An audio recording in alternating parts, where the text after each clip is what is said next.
আপনারা এমনই একজন নেতা পেয়েছেন, একজন সাদা মনের মানুষ, উন্নয়নের মানুষ।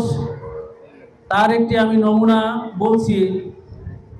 মাননীয় শিক্ষামন্ত্রী জনাব এহসানুল হক মিলন, তিনি সম্প্রতি ডিউ লেটার দিয়েছেন শিক্ষা প্রতিষ্ঠানে অবকাঠামো নির্মাণের লক্ষ্যে এবং মেরামত সংস্কারের জন্য প্রত্যেক এমপি মহোদয়কে ডিউ লেটার প্রদান করেছেন তালিকা প্রদানের জন্য। শুধু আমরা বিল্ডিং করে দিলাম, সুযোগ সুবিধা করে দিলাম, কিন্তু ছেলেরা লেখাপড়া করে না।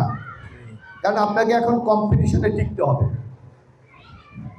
বাংলাদেশে প্রায় 56টা এখন সরকারি বিশ্ববিদ্যালয়, বেসরকারি বিশ্ববিদ্যালয় আছে, ইঞ্জিনিয়ারিং কলেজ আছে, কৃষি কলেজ আছে। দেখবেন আজকালকার কিন্তু এই জীবিকার জন্য মানে চাকরির জন্য ইঞ্জিনিয়ার সাহেব দেখেন পুলিশ হয়ে গেছে, বহু আছে।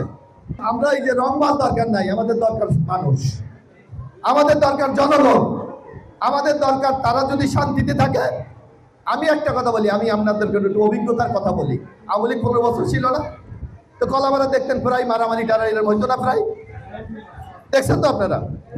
আওয়ামী লীগের মাহবুব ভাইরে বলতাম, ভাই এই যে মারামারি হয়েছে, কামর সাহেব তুমি কও, আমি এগুলো চাই, এগুলাই রাকিবুল করছে। রাকিবুল ভাইরে কি ভাই এই মারামারি, আর এইটা তুমি ওই বিপুল আছে না একটা বিপুল, তাই এইটা এই ঘটনা করে। আবার যদি বিপুল আলাদা টেলিফোন দিতাম, বলতো এই তুমি আমার চেনো নাই না, এটা ওই যে মাসুম ব্যাপারী গ্রুপ করছে। অর্থাৎ কেউ দায় দায়িত্ব স্বীকার করে না।